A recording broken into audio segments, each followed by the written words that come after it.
साथ जो वाराणसी से आ रही है, जहां पर पीएम नरेंद्र मोदी जो है दौरे पर रहेंगे। सुबह लगभग 10:30 बजे के आसपास वाराणसी पीएम पहुंच जाएंगी। मॉरिशस के पीएम के साथ द्विपक्षीय वार्ता भी होगी। आर्थिक और पर्यटन के साथ साथ कई मुद्दों पर इसमें चर्चा होने वाली है। बड़ी खबर, बड़ी जानकारी आपको दे रहे हैं। उत्तर प्रदेश के वाराणसी की खबर यह है कि यहाँ पर अब प्रधानमंत्री नरेंद्र मोदी पहुंच जाएंगे। सुबह लगभग 10:30 बजे का वो समय रखा गया है जब वो दौरा करेंगे वाराणसी का। इसी के साथ मौके पर मॉरिशस के पीएम भी मौजूद रहेंगे और द्विपक्षीय वार्ता भी वहां पर होगी।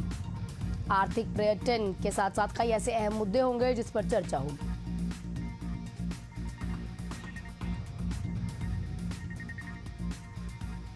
तो द्विपक्षीय वार्ता करेंगे मॉरिशस के पीएम के साथ पीएम नरेंद्र मोदी।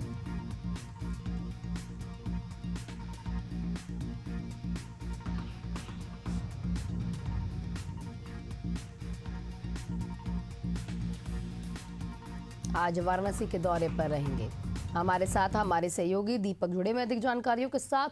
दीपक, क्या कुछ अपडेट आपके पास? कितने बजे से ये पूरा जो है कार्यक्रम शुरू हो जाएगा और इसमें क्या मुख्य बिंदु रहेंगे बैठक में?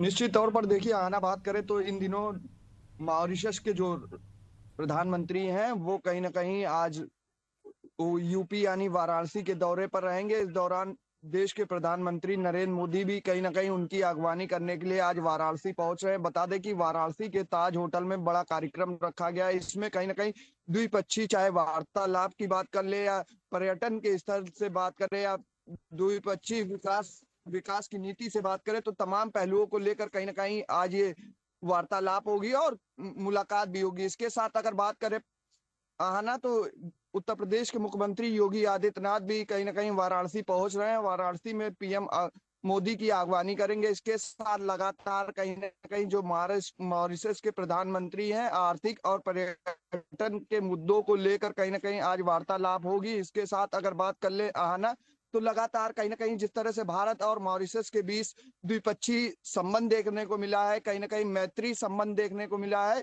यही कारण है कि आज जब होटल ताज यानी वाराणसी में जब कार्यक्रम होगा तो दोनों देशों की निगाहें होंगी कि आखिर किस तरह से समन्वय बैठता है और दोनों देशों के विकास के जो पर्याय है उसको कैसे आगे बढ़ाया जाए। तमाम पहलुओं को लेकर कहीं ना कहीं आना आज होटल ताज में चर्चा होगी। जो मॉरिशस के पीएम है ये कब पहुंच जाएंगे यहाँ पर?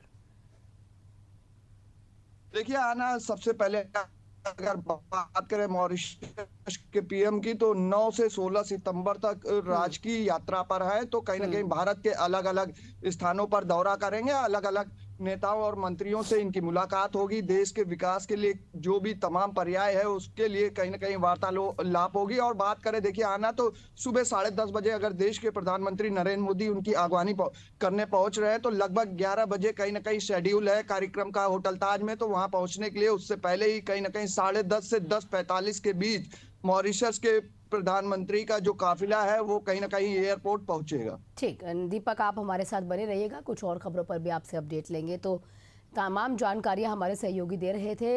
एक और बड़ी खबर इसी बीच आ रही है गोरखपुर से, जहां पर सीएम योगी आदित्यनाथ के दौरे का तीसरा दिन आज है।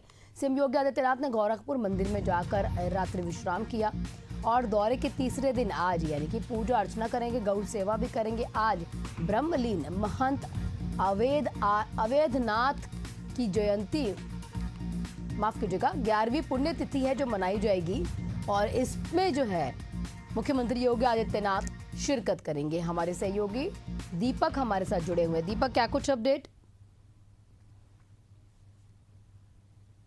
जी, निश्चित तौर पर आना बात करें तो उत्तर प्रदेश के मुख्यमंत्री योगी आदित्यनाथ इन दिनों गोरखपुर के दौरे पर हैं। लगातार कहीं ना कहीं गोरखपुर में तमाम जो विकास की परियोजनाएं हैं उसको लगातार जांच पड़ताल कर रहे हैं और समय समय पर गोरखपुर के अन्य जनपदों का भी कहीं ना कहीं दौरा करते हैं और गोरखपुर में जो विकास के कार्य चल रहे हैं उसको कैसे जल्दी कराया जाए। प्रदेश और देश में जो डबल इंजन की सरकार है उसके माध्यम से लगातार देश की जनता को कैसे लाभ दिया जाए, इसको लेकर समय समय पर योगी आदित्यनाथ अधिकारियों से वार्तालाप करते हैं और कहीं ना कहीं तमाम दिशा निर्देश भी देते हैं। इसके साथ अगर देखिए आना बात करें, उत्तर प्रदेश सबसे बड़ा आबादी वाला राज्य है।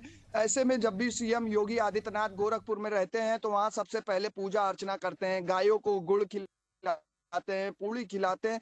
लगातार गौ सेवा के माध्यम से कहीं ना कहीं गायों की सेवा करना, जनता के हित में लगातार जनता दरबार लगाना। देखिए, आना सबसे बड़ी बात है। जब भी मुख्यमंत्री योगी आदित्यनाथ गोरखपुर के दौरे पर रहते हैं, तो ऐसे में जो गोरखपुर के आसपास के जिले हैं, पूर्वांचल से सटे जो जिले हैं, वो कहीं ना कहीं गोरखपुर की ओर रुख करते हैं और गोरखनाथ मंदिर में बड़ी संख्या में लोग पहुंचते हैं अपनी समस्याओं को लेकर। और इस बिल्कुल, और दौरान कहीं ना देखा कहीं ये जाता है उनका क्षेत्र भी है और क्षेत्रवासियों का ख्याल रखना उनकी अहम जिम्मेदारी भी है। बहुत बहुत शुक्रिया दीपक, आप नजर बनाए रखिएगा, आपसे अपडेट लेते रहेंगे।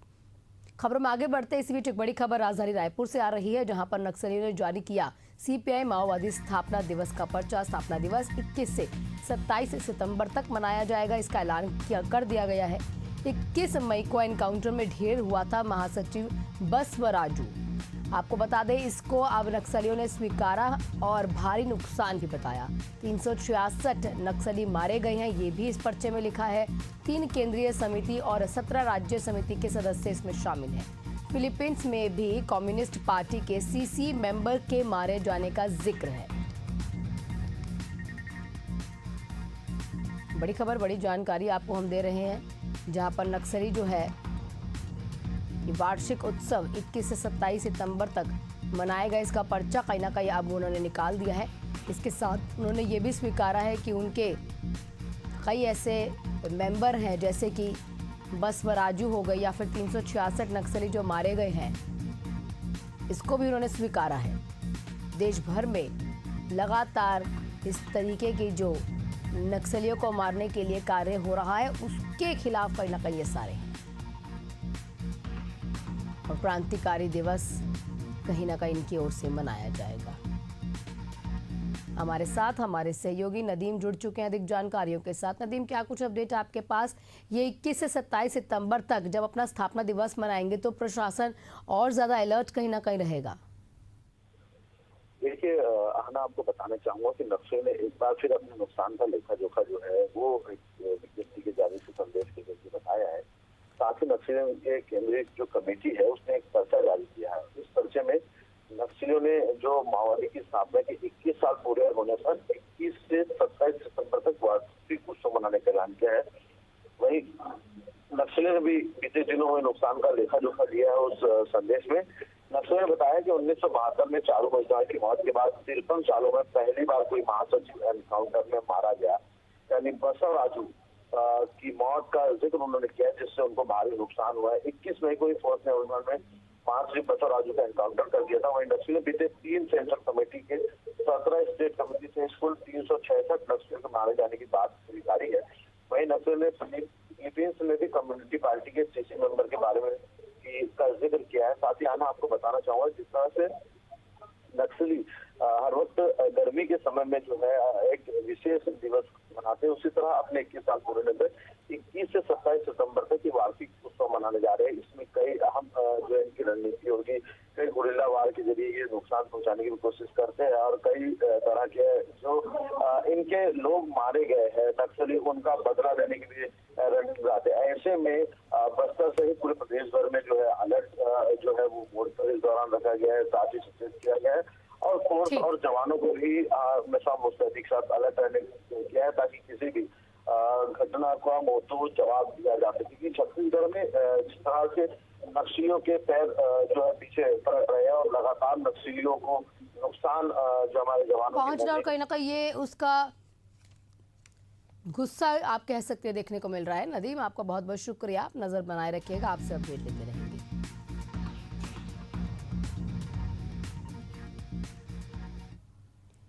इसी बीच बड़ी खबर आ रही है, छत्तीसगढ़ में सड़क दुर्घटना पीड़ितों की मदद करने वाले अब राहवीर बनेंगे। सरकार की राहवीर योजना के अंतर्गत उन्हें 25,000 रुपए का पुरस्कार मिलेगा। एक राहवीर को अधिकतम 5 बार ही ये सम्मान मिल सकेगा। स्वतंत्रता दिवस और गणतंत्र दिवस पर राहवीरों को सम्मानित किया जाएगा। सड़क सुरक्षा परिषद की बैठक में सख्त निर्देश दे दिए गए हैं। बड़ी खबर, बड़ी जानकारी हम आपको दे रहे हैं। अगर आप रास्ते में किसी की मदद करते हैं, सड़क दुर्घटना में अगर कोई घायल हुआ उसको मदद करके अस्पताल पहुंचाते हैं और वहां तक उसकी मदद भी करते हैं, इसके लिए आपको सम्मानित किया जाएगा। आपको राहवीर के एक उपाधि है वो दे दी जाएगी, उसको पुरस्कार साथ में आपको 25,000 रुपए दिए जाएंगे। आप 5 बार ही ये पुरस्कार पा सकते हैं। कोशिश ये रहेगी कि आप ज़्यादा से ज़्यादा मदद भी कीजिए, लेकिन पुरस्कार देखिए, अगर आपको 5 बार 25,000 रुपये की राशि मिल सकती है।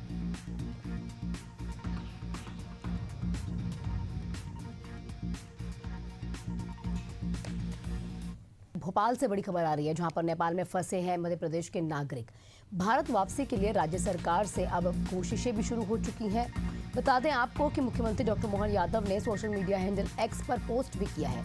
उन्होंने लिखा है कि मेरे संज्ञान में आया है कि छतरपुर के कुछ लोग नेपाल में फंसे हैं। इनकी चिंता करते हुए मैंने संबंधित अधिकारियों को निर्देश दिए हैं। अधिकारियों से चर्चा करके वापस लाने की कोशिशें लगातार जारी हैं। बड़ी खबर, बड़ी जानकारी। आप सभी जानते हैं किस तरीके से नेपाल के हालात जो हैं दिन ब दिन बिगड़ते जा रहे थे।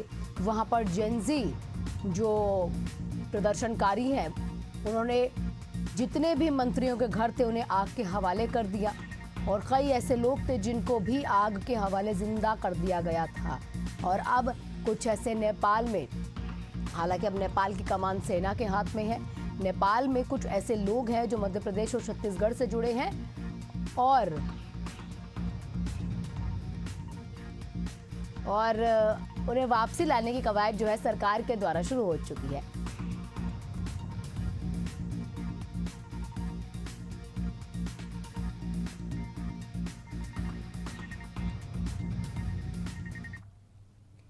इसी बीच एक और बड़ी खबर, हैरान करने वाली तस्वीर मंदसौर से आ रही है, जहां पर आवारा कुत्तों का आतंक देखने को मिला है।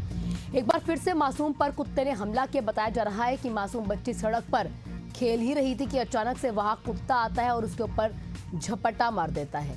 माँ जो है भागते हुए बच्चे के पास आती है, बच्चे को पकड़ लेती है। पिता भी पीछे से भागते हुए आते हैं और कुत्ते को वहां से भगाते हैं। गनीमत रही कि बच्ची बच गई और समय रहते माता पिता की नजर उस बच्चे में पड़ गई। ये देखिए, बच्ची बड़े आराम से अपने घर के बाहर खेल ही रही होती कि कुत्ता अचानक उस बच्चे पे झपट्टा मार देता है। माता पिता ने समय रहते बच्चे को पकड़ लिया।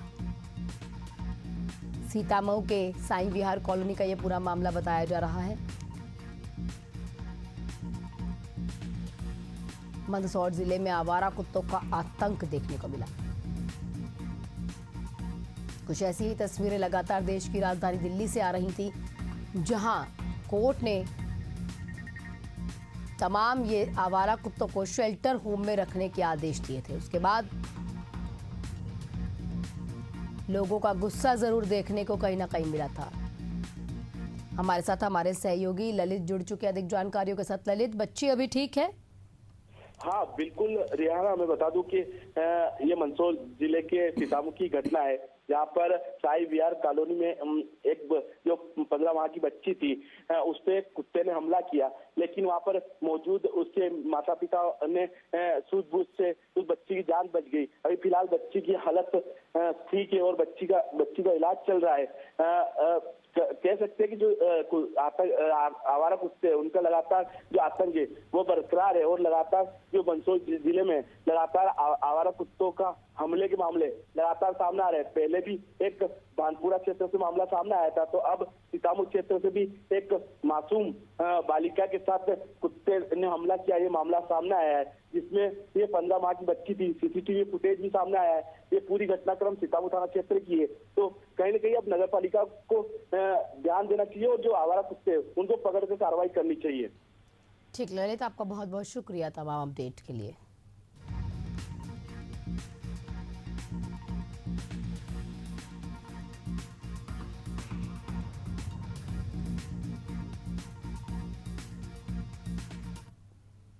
इसी बीच बड़ी खबर रायपुर से आ रही है, जहां पर रामगढ़ पहाड़ में नुकसान की जांच करने के लिए बीजेपी जाएगी। बीजेपी प्रदेश अध्यक्ष किरण सिंह देव ने समिति का गठन भी कर दिया है। समिति करेगी रामगढ़ पहाड़ी के नुकसान का आंकलन। आपको बता दें कि आज अंबिकापुर जाएंगे 3 सदस्यीय टीम जो है बीजेपी की। इसी के साथ रामगढ़ पहाड़ी की जांच करके 7 दिन में रिपोर्ट भी पेश करनी है। पूर्व विधायक शिवरतन शर्मा बने हैं समिति के संयोजक। पूर्व डिप्टी सीएम टीएस सिंहदेव ने सीएम साय को एक पत्र लिखा था, उसके बाद ये कार्रवाई की गई है। बीजेपी प्रदेश अध्यक्ष किरण सिंह देव ने समिति का गठन किया है।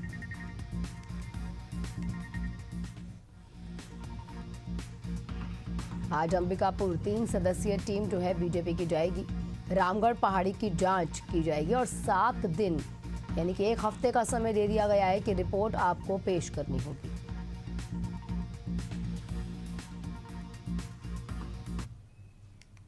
और इसी बीच एक खुशखबरी हवाई यात्रियों के लिए आ रही है, जहां पर रायपुर से भोपाल का सफर अब और आसान हो जाएगा। 20 सितंबर से 7 दिन मिलेगी फ्लाइट की सुविधा। अभी तक आपको बता दें कि महज 3 ही दिन मिलती थी, लेकिन अब 7 दिन आप हवाई यात्रा कर सकते हैं। इंडिगो एयरलाइंस ने ये बड़ा ऐलान किया है। ऑनलाइन बुकिंग भी शुरू हो चुकी है। बड़ी खबर, बड़ी जानकारी, बड़ी और सुखद खबर हम आपको दे रहे हैं। ऑनलाइन बुकिंग शुरू हो चुकी है। इंडिगो ने ये सेवाएं शुरू कर दी हैं।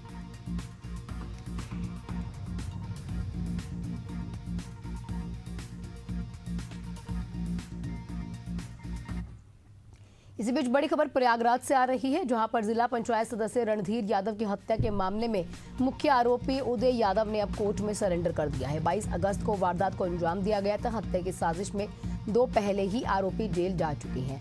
मुख्य आरोपी जो उदय यादव है, उसकी तलाश पुलिस लंबे समय से कर रही थी, लेकिन अब उसने भी कोर्ट में सरेंडर कर दिया है। बड़ी खबर, बड़ी जानकारी हम आपको दे रहे हैं। सरेंडर जब कोर्ट में किया गया तो उस दरमियान की भी तस्वीरें आपके सामने, और शख्स जिसको मौत के घाट उतार दिया गया उसकी भी तस्वीरें। हमारे साथ हमारे सहयोगी मनीष जुड़ चुके हैं अधिक जानकारियों के साथ। मनीष, क्या अपडेट आपके पास, क्यों कत्ल किया गया? आपको बता दूं आना, देखिए प्रयागराज में भाजपा नेता रणधीर यादव की हत्या का मुख्य आरोपी डॉक्टर उदय यादव ने जिला कोर्ट में आखिरकार सरेंडर कर ही दिया। आरोपी डॉक्टर उदय यादव वकील की ड्रेस में और सर में टोपी लगाकर कोर्ट पहुंच गया। डॉक्टर उदय यादव भीड़ भाड़ के बीच सीधे कोर्ट रूम पहुंचा, जहां कोर्ट ने उसे 14 दिन के लिए नैनी सेंट्रल जेल भेज दिया। फिलहाल देखिए, डॉक्टर उदय यादव के सरेंडर की जानकारी मिलते ही कर्नलगंज थाने की पुलिस समेत क्राइम ब्रांच की टीम पहुंची और उसे जेल लेकर गई।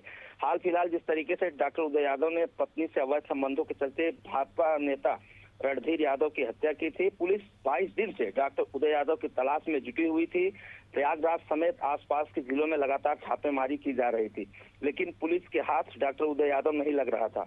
देखिए, कहीं ना कहीं पुलिस उदय की रिमांड के लिए कोर्ट में अर्जी दाखिल कर सकती है। उदय को रिमांड पर लेकर पूछताछ की जा सकती है, क्योंकि रणधीर यादव हत्याकांड में कई और नाम सामने आए हैं, जिससे उसके बारे में भी पूछताछ की जा सकती है। देखिए, कहीं ना कहीं 22 अगस्त को भाजपा नेता रणधीर यादव का अपहरण किया गया और 23 अगस्त की शाम को 5 बजे यानी कि भाजपा नेता की पत्नी बबली यादव ने नवाबगंज थाने में अपहरण का मुकदमा दर्ज कराया, जिसमें डॉक्टर उदय यादव राम सिंह के खिलाफ नामजद मुकदमा दर्ज कराया था।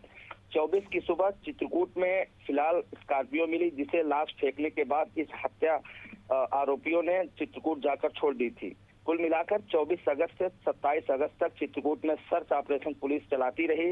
वहीं 28 को पुलिस ने राम सिंह को पकड़ लिया। पुलिस की पूछताछ में राम सिंह ने हत्या की पूरी कहानी खोलकर रख दी। पुलिस के मुताबिक राम सिंह ने बताया कि रणधीर का हत्या कर उसका शव पूर्वमुक्ति रेलवे ट्रैक पर फेंक दिया गया था। फिर भी राम सिंह ने पुलिस की पूछताछ में उदय यादव का नाम भी कबूला था। फिलहाल पुलिस ने पहले ही राम सिंह को और डॉक्टर उदय यादव की सास लीला यादव को पहले जेल भेज चुकी है। पुलिस की पूछताछ में कई और अहम खुलासे हो सकते हैं। आहना, ठीक मनीष, आप नजर बनाए रखिएगा, आपसे अपडेट लेते रहेंगे।